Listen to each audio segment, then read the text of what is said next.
Mexanizirning malarkada обязательно mana shu apparatlarim bor bo'lsa bo'ldi, men professionalniy malarkaga o'tdim desanglar xato qilasizlar.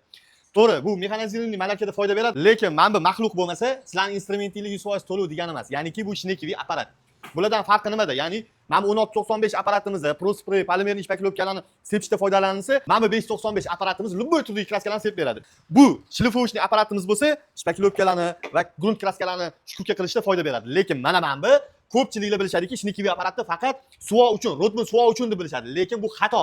Faqatgina suvo uchun emas, buni ishpaklovka sepsanglar bo'ladi. Ya'niki ba'ziviy ishpaklovkalar, polimernilarning ba'ziviylari bor, zernos qalin va ishpaklovkalarning gipsoidliklari bor.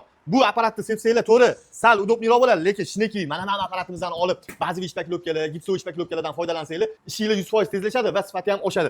Bu apparatning mощности va xarakteristikasini mana mana shu yerda chiqarib qo'yamiz. Videoni pauza qilib tanishib chiqsanglar bo'ladi. Yoki-da Oxipro profiliga o'tib turib, bemalol operatorlarga telefon qilib hamma ma'lumotini olsanglar bo'ladi. Aynan bu apparaturalar bo'yicha men o'zim sinovdan o'tkazganman. Ya'ni xuddi shu ko'rib turgan hamma apparaturalarni men o'zim ishlatib foydalanganman. Xullas, ishonch bildirsa bo'ladigan narsa. Kelinglar, tanishtiraman. Buni komplektida 10 metr o'zini shlankasi, pistoletlari, xullas ochkilari, kombinezon ham chiqargan. Xo'p, bu yoqda tozalash uchun o'zini sharikchalari ham bor xullas. Qanaqa ma'lumot kerak bo'ladigan bo'lsa, bemalol Oxipro do'konlariga aloqaga chiqib, yo xuddi shu do'kon manziliga kelib, ma'lumotini olib, xarid qilib foydalansanglar bo'ladi. Xullas, ishingizga ancha foyda beradigan mahsulotlar mexanizirning malarkada ushbu Oxipro magazindan, do'kondan topasizlar. Foydalaninglar, zajigan.